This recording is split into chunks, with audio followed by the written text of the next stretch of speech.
You plastered your website with land acknowledgements and then scrubbed them when you joined this race. I've honestly admitted since day one that I've done land acknowledgements. Caroline, if you're at the last debate, you would have heard me say that. Finally, they're taking jabs at each other. It was feisty, and it showed the personality of everyone involved. Saying we should hire British Columbians first. I guess your campaign team is excluded. It's a lot of things flying back and forth. You know, the energy feels great in here, but if you leave this place, people are struggling. Under 10 years of the NDP. The second debate in the race for who will become the next leader of the Conservative Party of British Columbia took place this past weekend, and unlike the first debate, where 2 candidates were missing in action, all 5 contenders remaining showed up. Andrea Humphrey with Rebel News, bringing you highlights from that debate, which was hosted by the Canada Strong and Free Network, as well as feedback from some of the MLAs who were present and guests. And make sure you watch in full so you can meet me at the end for my opinion on who won this debate. Previously, during my analysis of the Juno News debate, I said I appreciated the fact that the 4 candidates who showed up were almost singing Kumbaya with each other on stage while still getting their leadership bids across. This time around, however, most candidates didn't hold back from taking shots at each other, and I gotta say, I enjoyed that too. It was fun and feisty and allowed us to see a little bit of how they respond under such pressure. The event, which took place at Vancouver's JW Marriott Park Hotel, attracted over 200 attendees and was moderated by Jared Yeager, managing editor for Sitka Media, and National Post reporter Tristan Hopper. The first leader hopeful to take the podium was former Conservative MP and Minister Carrie Lynn Finlay. Next up to her was political commentator and former BC Liberal Vice President Carolyn Elliott, who was followed by businessman and philanthropist Yuri Fulmer. Then former BC Liberal MLA and Minister Ian Black took his place, followed by the race's only sitting MLA and former Kamloops Mayor Peter Milobar. Here are some of the highlights from their opening statements. I've spent my life fighting the radical NDP. I came out first against DRIPA, called out activism in our schools, opposed race-based hiring when no one else would, stood up for our country when the NDP tore it down, defended free speech at the height of cancel culture. While I was doing that, there are people on this stage who were voting for DRIPA, for race-based hiring, for the lie that Canada is a genocidal state. We'll see a Western alliance with Alberta and Saskatchewan become a powerhouse in our nation, a powerhouse no longer denied by Eastern and global elites, predatory foreign nations, and our own Constitution. NDP radical ideology has devastated property rights. Backroom side agreements and economic paralysis will end. We'll negotiate in the open, bring clarity, certainty, and competence. British Columbians deserve no less. My experience as a small business owner, a city councillor, a mayor, and an MLA, and an unbeaten track record of 8-0 in general elections has set the stage for me to be able to lead BC and get BC headed back in the right direction after a decade of NDP disastrous policy after disastrous policy. We need to stop the NDP, we need to stop David Eby, and we need you at home to make sure you are making the choice of who can best lead British Columbia. That is the ultimate question in this leadership race. Caroline and I don't often agree, but she said 12 months ago, BC's political history shows that any significant vote split on the right has resulted in an NDP government every time. And she's right. I completely agree. And that's why when I saw that Dallas Brody and 1BC were polling at 10%, I could not take the risk that they could win, that the NDP could win another election. And that is why I went out, reached a deal with Dallas. Others on this stage tried to cut a deal with Dallas and 1BC as well. But I was the only candidate she was prepared to do a deal with. And then I'm the only candidate who can win. Ultimately, the outcome of this race will determine whether we are ready to form government or not. It'll take experience, it'll take judgment, and it'll take someone who understands how the private sector works, how to grow an economy, and someone who knows also how government works, has the tenacity to make the many changes needed to actually get things done. I alone have that experience, and I am ready to again defeat the NDP. Refreshingly, all candidates have been singing the same tune when it comes to their claims on wanting to protect property rights for British Columbia, including repealing the Declaration on the Rights of Indigenous Peoples Act, DRIPA, also being tougher on crime, removing sexual indoctrination from schools by kicking out SOGI, and wanting affordability for British Columbians. Where they showed their differences in this debate, however, came when they took shots at each other. Here's one such moment. To Mr. Fulmer, look, I don't deny that you've been in charge of lots of things, but what matters is what you do when you're in charge. So in business, you plastered your website with land acknowledgements and then scrubbed them when you joined this race. As a Conservative candidate, you lamented that we're on unceded land. As Chancellor of Capilano University, you endorsed DEI, decolonization, and called yourself and your students guilty settlers on stolen land. How can you stand up for BC if you share the NDP's view that BC is illegitimate?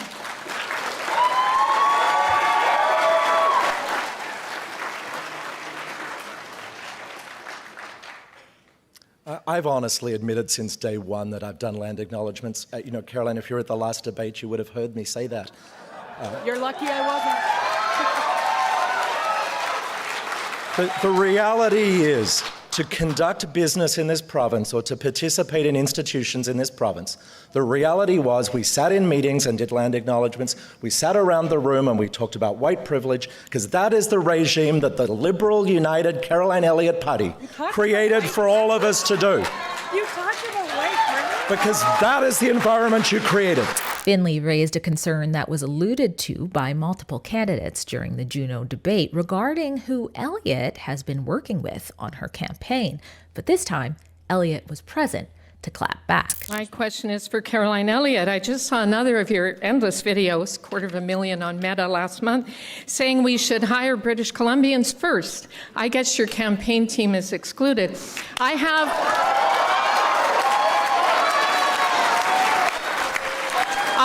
a BC team. I refuse to let boys from back east dictate to us in BC how to run BC. There's plenty of talent right here. Why are you against hiring British Columbians to run your campaign?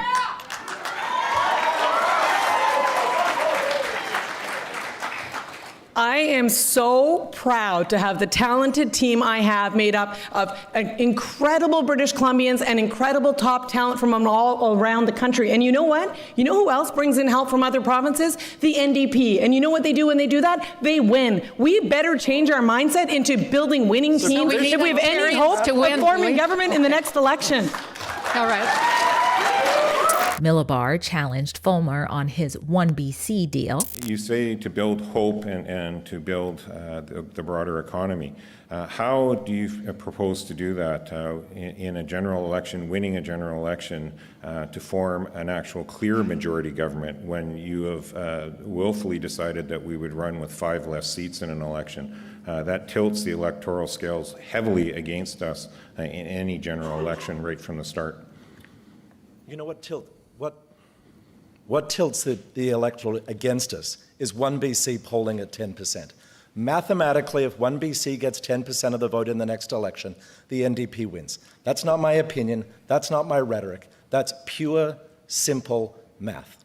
And if you think that you would rather have a majority of NDP in government rather than having 5 Conservative One BC members, then you and I are going to have to, I'm afraid, Peter, disagree on that. Because I would rather see 5 One BC MLAs than 50 BC NDP MLAs.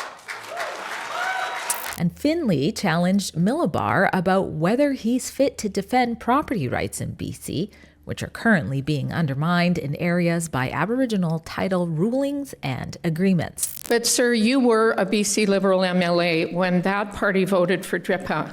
You've talked about voting for it. Well, you did vote for it. Then you talk about repealing it. Then you've talked about replacing it. Then you've talked about tweaking it. How can voters trust you to act on the most fundamental shift in our province that we have ever seen? Thank you.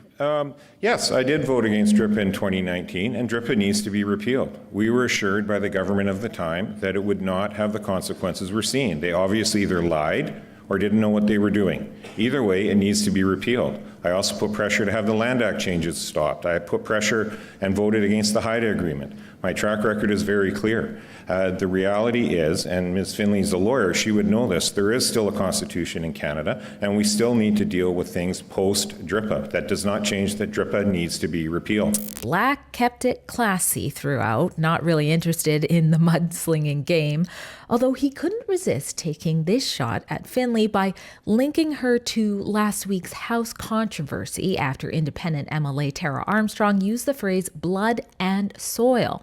Not in support of it, but to argue that the NDP's proposed Comox Treaty Act bears similarities with that ideology due to UNDRIP principles that grant race-based rights to Indigenous people. After being endorsed by MLA Tara Armstrong a little while ago, she made some comments yesterday or the day before that included language that was a direct lift from Nazi propaganda. And we lost the election in 24, due in part to some blatantly racist comments as well. So I do believe we have to conserve our brand. But do you condemn the comments made by Tara Armstrong and reject her endorsement? And do you condemn all racist comments that may have cost us the 2024 election?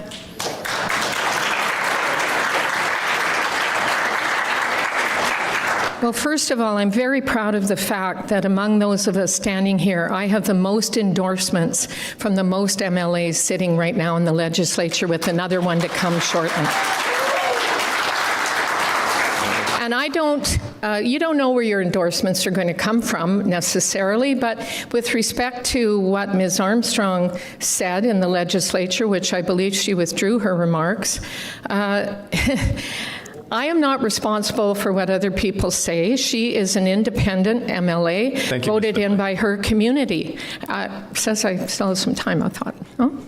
Anyway, I would never use rhetoric that marginalizes the Holocaust, ever. And who could forget this three-way exchange between Elliott, Fulmer, and Finley? It's an interesting comment from someone who, when they ran for the Conservatives, lost the seat they were running in for the first time in 50 years. We lost a seat to the right in West Vancouver Sea to Sky. So that's interesting to me. It might be because you abandoned Conservative principles. You abandoned them when you launched your campaign talking about standing on unceded territory, pushing aggressively gender ideology into the universities you ran, pushing aggressively DEI into the universities you ran, decolonization, indigenization, you name it. That's what happens when you lead organizations.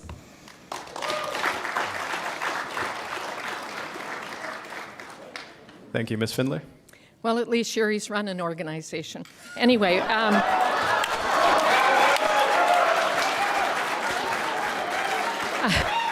last time I heard someone say we need to moderate to win was Kevin Falcon. I remember that.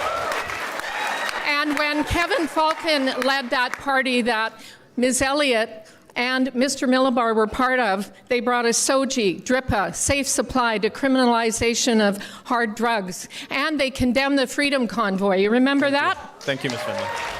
Good times. Now, I encourage you to watch the debate in full for yourself, which I've linked in the written article for this report in the description box below. But for now, let's hear what others who were in attendance thought about the debate before circling back to yours truly for my opinion on who won it. What did you think of the debate? I think it was great, a lot of conversation back and forth, and I think it's healthy, and it's a good way to move forward now and see how the next debate will come about. I actually really enjoyed it. It was feisty, and it showed the personality of everyone involved, so it was better than I thought it was going to be. The fact that we've got 5 candidates that are exchanging ideas, I think that's a great thing. That's a great thing for our party. So we just got to make sure that after this we come together unified. Canada doesn't have a history of right-wing parties working together in a coalition, type environment to do good things for their province or their country. Well, I find it interesting that finally they're taking jabs at each other. Yeah. Right? So it's getting more animated. As you can tell, it's a lot of things flying back and forth. After this, we need to unify, and more division you have, I don't think we'll be able to get behind one person that wins this and defeat the NDP. Did anybody stand out to you tonight in this debate? Will you comment on that? No, I won't. The fact of the matter is all these people are putting together huge sacrifices with their family, with their time, and I'm appreciative of all of it. I think Caroline did great. I think Carrie Lynn Finley had some good points in there too. Carrie Lynn Finley did an absolutely amazing job. Her knowledge and experience was very evident. I think Carolyn Elliott did really well. I think that a lot of people didn't like her on that stage. Everyone had their guns pointed at her. She seemed focused on Yuri. To me, Carrie Lynn shined today. She shows why she should be leader. She's got experience. Yuri was good, of course. Finley was good as well. And would have liked to seen a little bit more energy, a little bit more passion from some other people, but it was very fun. I gotta say, Ian Black is probably my favorite. He seemed the most well composed out of all of them. You had Fulmer and the two Carolyns kind of battling each other there, and Peter and Ian, they just came out as the adults in the room, in all honesty. Peter Millibar's track record is absolutely abysmal. He supported DRIPA when he was a member of the Legislative Assembly, and even now he doesn't really seem to be honest when he talks about it. We need a right person who is a Peter Millibar. That's what I feel. It seems like Yuri is gaining momentum, right? Even though there were many opinions that, well, that's very controversial, trying to not fully seek alliance, but to seek collaboration from one BC. I think everyone kind of believes Carolyn Elliott's being the lead, but I think Carolyn Elliott believes Yuri Fulmer is right on her heels, which I think is probably true. She doesn't believe that he sold 15,000 memberships. My understanding is that number that Yuri says he sold would be technically difficult for him to have actually done. What's the number one thing you think needs to be done in government?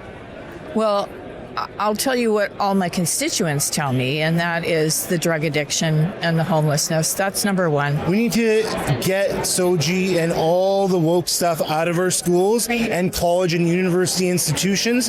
That is a must. Well, our education system needs to be fixed. As a parent, I want to see letter grades. Letter grades are a big deal. It's affordability. It still is that. People still cannot, people are still holding down two jobs, young families, and they still can't afford homes. I'd like to see them clean up our streets. Our streets are, they feel unsafe when I'm walking around downtown Vancouver. You see homeless people smoking drugs through plastic pipes. It's really sad. Jeez, I mean, tackling the drug crisis is a big one, as well as youth unemployment. I mean, I'm a youth, I have a job, but I'm kind of stuck at that job because there's not just many places that are hiring. It's really a tragic sight to see. Cost of living as taxes, as public transport, as anything we can come up with, really. And number one is DRIPA. And then, of course, we have to tackle opioid crisis. I'm proud to be a federal liberal, but today the problem is in BC. As a business owner, we are seeing so many problems in the British Columbia. As a business owner, we cannot afford for the rent. If you look at our infrastructure in BC right now, we need a pipeline built. I'd like to see us take better care of our teachers. I'd like to see us take better care of our first responders. We need to bring back the foundation of what made this country great and not chastise it and bring it down. We need to actually be proud of being Canadian. Look at what Danielle Smith has done in protecting women's and girls' sports, in actually governing with a surplus and making sure that you're not piling on debt for future generations. Now, what do you think of the best way to unite the right? I see the hat you've got going. If it's not to come up with a 5-riding deal, is there any other way? Give Dallas Brody an opportunity. I mean, I don't know exactly how to answer that today, but I think if you look at the response Dallas Brody is getting, Dallas Brody needs to find a way to become premier of this province, 100%. One thing everyone is going to agree on in this debate is that Peter Millibar is a nobody, and he lost. His campaign was on fire from this moment he stepped on the stage till, and it's still on fire. It might be over. We have come from about 6,000 members in November to around 40 40,000 now, and that's a testament to where this party's gone. I think that's fantastic. Is it safe to say then you're a federal Liberal, but when it comes to BC, you're not with the NDP? You'd rather see the Conservatives take the lead? That's 100% right, because at this moment, we don't have anything at this moment. So we need a right person who can run the British Columbia as NDP government every day, day by day. We are losing our confidence. You say you're not the most conservative guy, so what brings you here? Yeah, honestly, I'm using a student discount while I can, and it was $56, so might as well. Oh, I love that. Now it's time for my opinion. Some tokens go to both Millibar and Black for keeping the debate more classy than their candidates, especially when Black reminded the room during a rebuttal that their common enemy is in fact the NDP and that their goals should be focused on defeating it, with none of the candidates rebuttaling that, or disagreeing, I should say. But unlike in the last debate where I said Ian Black won, he's very well spoken, this time it was nice guys finish last. Due to so many shots being taken, it seemed that the statements of Blacks, and to a greater degree Millibar's, kind of just faded away, making both of their performances and energy less memorable than the others. In contrast, Elliott, Fulmer, and Finley stealing most of the show was consistent with them being on the recipient end of most of the fiery questions, which suggests that collectively, the contenders believe that that trio are amongst the biggest threats in the race, and so questions were better aimed at one of them than the other two. Receiving the brunt end of most of the shots fired was Elliott, who handled herself quite well consideringly. Her political commentary experience, I think, came in handy for her. She's used to speaking strongly on things like DRIPA and indoctrination in schools. But where the key weaknesses that popped out to me that made her not win this debate, in my opinion, came with her deflecting a bit from a certain question and then just getting a fact wrong, but insisting she had not. I believe on at least 2 occasions when confronted by a claim, Elliott responded by stating her opponent should stop relying on NDP press points. For example, when Fulmer claimed she had called a social conservative's views abhorrent. So I want to take her for a brief trip down BC Liberal United Caroline Elliott Party Lane. You slammed social conservative views as, I quote, abhorrent. The NDP has endorsed your position on SOGI and safe supply. And you said, and I quote, Canada has a racist past. David Eby's, he's both endorsed you and commended you for backing out of the last debate. How do you feel about being David Eby's choice?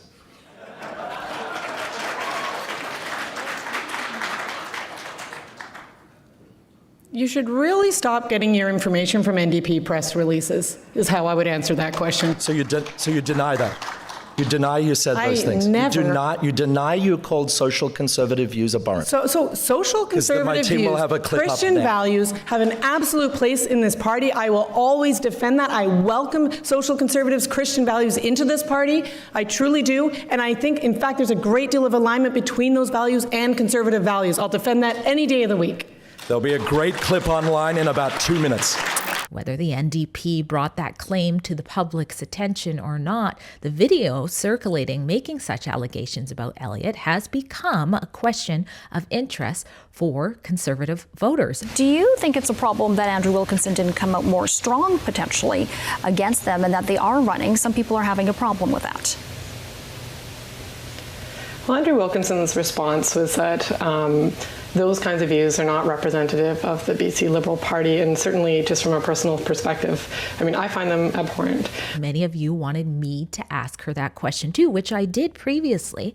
And after pressing her 3 times and doing so, this is the answer she gave me. Look, on that, it's hard to know because those words are out of context, even to me, between those 2 different media interviews that they put together. I suspect there was an issue at the time that was around contraception, birth control, and whether or not it amounted to eugenics that had been characterized that way in the media. But when it came to on stage at the debate, she didn't really directly answer that question at all. You should really stop getting your information from NDP press releases. But that wasn't as bad as when she clapped back at Finlay and accused her of being the federal Conservative Party caucus whip during the time the party agreed to label Canada a genocidal nation. Finlay assertedly denied that she was the whip, but Elliott insisted that she was. Do you believe that Canada is a genocidal? Is that a Conservative principle? Absolutely not. And first of all, I wasn't the whip at all when that vote was taken. Secondly, you were. That vote, I was not. Look it up. Secondly, when that vote was done, was I think within days of the first announcement about Kamloops and the graves there. Nobody knew the facts. Nobody knew what was going on. The idea of it was presented as a fact, and we voted thereafter. I have been seeking the truth. Turns out Finlay was right about her own service, go figure. And the closest thing that Canada did on a national scale, as I've reported on before, that I think Elliott's referring to, is when unanimously the federal parties supported a motion to deem Canada's residential schools as a genocidal system. They did that in 2022, and that motion was fueled by the false unmarked grave discovery claims. But again, Finlay wasn't the whip at that time. So then there was Finlay and Fulmer. Both also came across bold like Elliott, but there was something different about these two. They had the audience laughing on a few occasions, which signaled a level of comfort under the pressure that was intriguing. But once again, Fulmer falls into second place for the debate, in my opinion.